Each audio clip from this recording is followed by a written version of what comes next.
আসন্ন শারদীয় দুর্গাপূজা উদযাপন উপলক্ষে চাঁদপুর জেলা প্রশাসনের আয়োজনে প্রস্তুতিমূলক সভা অনুষ্ঠিত হয়েছে।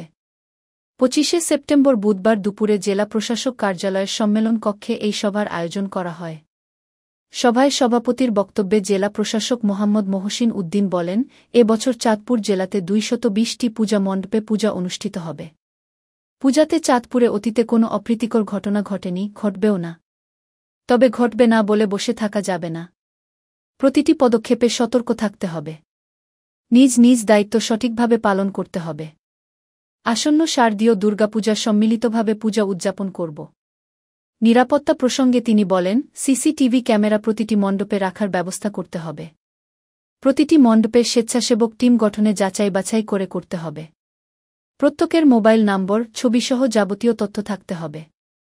যাকেই স্বেচ্ছাসেবক দিবেন সে যেন আসলেই স্বেচ্ছাসেবকের দায়িত্ব পালন করতে পারে। তিনি আরও বলেন, পূজা চলাকালীন সময়ে পুলিশ জোরদার নিরাপত্তা ব্যবস্থা রাখবে। যেখানেই পূজা মণ্ডপ হবে সেখানেই এখন থেকে নিরাপত্তা ব্যবস্থা রাখতে হবে। প্রতিটি মণ্ডপের নিরাপত্তার জন্য ৪ থেকে ৫ সদস্যের একটি কমিটি করে উপজেলাতে জমা দিতে হবে। বিসর্জন প্রসঙ্গে জেলা প্রশাসক বলেন, বিসর্জনের ক্ষেত্রে আমরা চাই দিনের আলোতে শেষ করতে। সন্ধ্যা ৬টার আগে প্রতিটি মণ্ডপের প্রতিমা বিসর্জন স্পটে পৌঁছে যাবে। সামাজিক যোগাযোগ মাধ্যমে গুজব ছড়ানো প্রসঙ্গে ডিসি বলেন, গুজব যেন কেউ না ছড়ায়, যে গুজব ছড়াবে তার দায় তাকেই নিতে হবে। গুজব নিয়ে সতর্ক থাকতে হবে।